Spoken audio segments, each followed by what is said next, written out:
ค่ะกราบสวัสดีอีฟซี่ทั้งช่องของสงกรานต์นะคะมื้อนี้จะมีแนวทางตำล่าวของคนนอนนามาฝากกับพี่น้องมื้อนี้วันที่13แล้วค่ะมื้อคืนวันที่12ก็บ่ผิดหวังค่ะเลขวิ่งเพิ่นมาทั้ง8มาทั้ง9นะคะเพิ่นให้วิ่งรูด8ก็มา18เนาะพี่น้องเนาะ9ก็มา97เนาะค่ะจับคู่ก็ให้97ตรงๆอีกค่ะพี่น้องเอ้ยจับคู่ก็ให้97ตรงๆแล้วก็เลขติดเพิ่นก็มี1นะคะกอดข้อกันก็อยู่ในหั่นก็คือ18นะคะ718เข้าฮอด3ตัวค่ะเลขเด่นเลขติดของเพิ่นบ่ผิดหวังครับสุดยอดเลยค่ะบ่ผิดหวังสุดยอดเลยเข้าทั้งบนทั้งล่างแต่จับคู่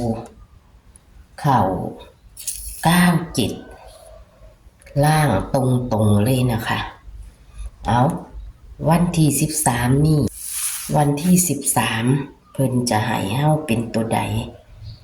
เฮากลับมาไปรับชมรับฟังกันใดเลยค่ะ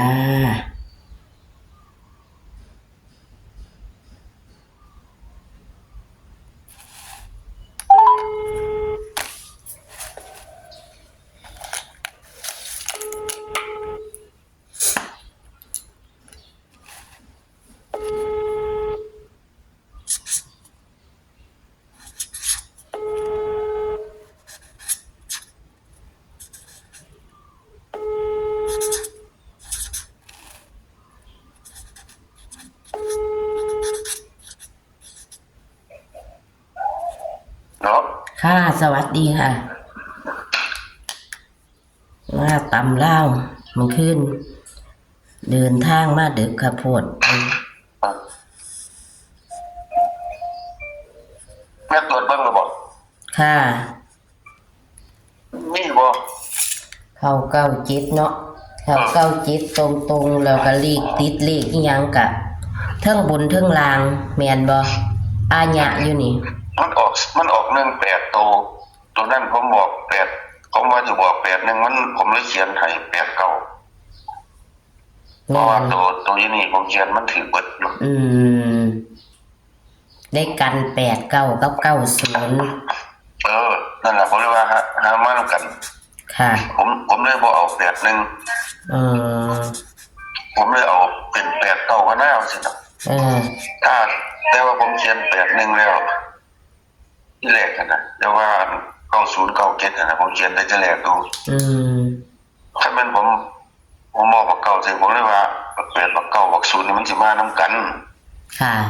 แต่มันก็มา2ตัว0มันบ่มานั่นล่ะเอา1มาแทนแต่ว่าผมเขียน81แล้วมันเอาแล้วเอาแล้วเก่าให้เป็นตัวกันซะเนาะว่านะที่เอาเข้าไหมแม่เฮาค่ะของเข้าไหมมันเข้าเสียค่ามันเข้าอีกมันเริ่มเข้าแล้วค่ะเจ้าก็ว่าสูตรนี้มันกอดข้อกันมาดีครับท่านว่าตัวนี้มันบ่เคยผิดผมไปเดี๋ยวท่านมาหอดกันแบบ890นี่นะผมว่าอยู่มันผมบอกแม่ครับบอกกันที่แรกพุ่นเนาะค่ะมันก็เลยมาอีหลีจับคู่ตัวนี้ระวังเด้อมันสิออกแต่ว่ามันมา2ตัวมาทั้ง8ทั้ง9มาทั้ง8ทั้ง9แล้วก็เลขติดมันก็มีทั้ง1ทั้ง7มันก็เข้าทั้ง3ตัวเลยเห็นจับมันผมจับได้แล้วผมจับ81แล้วมัน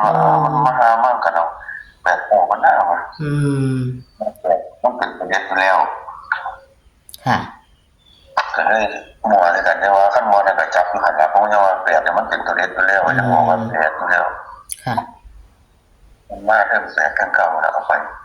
เอาวันนี้เขียนไว้แม่ค่ะ678ครับ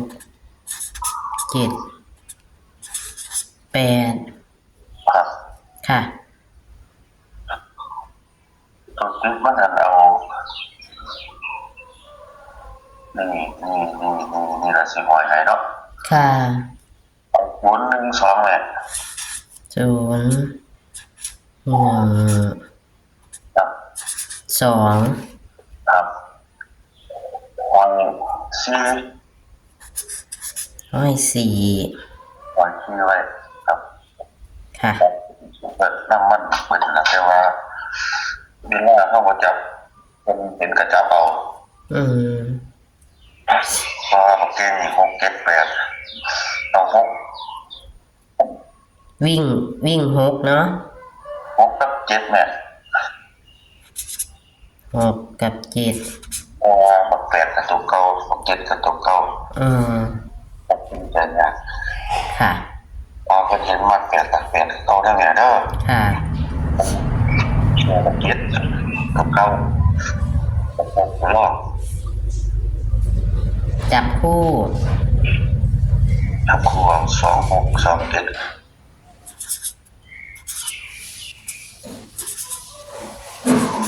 2627ครับ25 29 69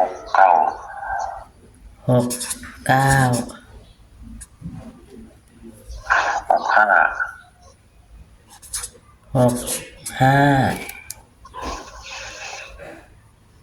แล้วพอชื่อตกกันไหม 74 94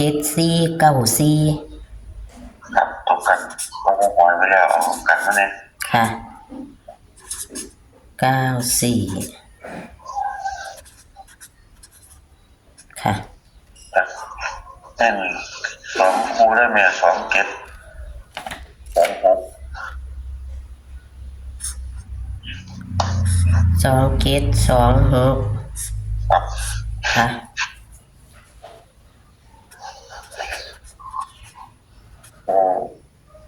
ตัวนั้นผมมาบอกเก็บ อ๋อ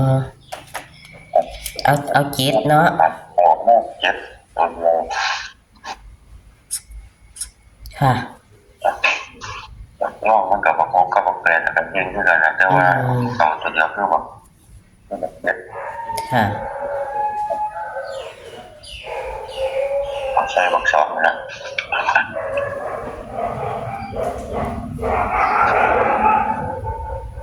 2 เก็บนะ2นั้นก็ต้องมันนะครับ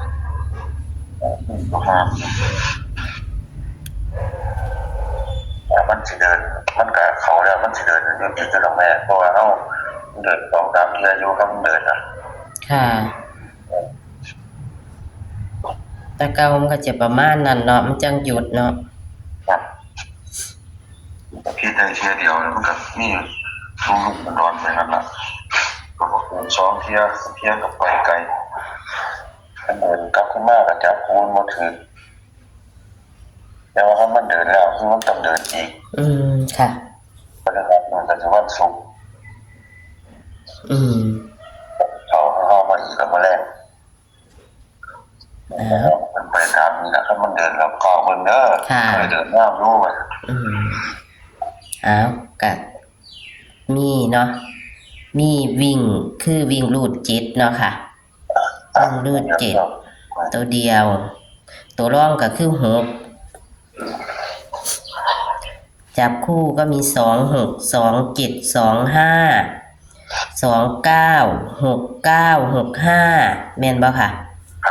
เน้นที่26กับ27ตัวกัน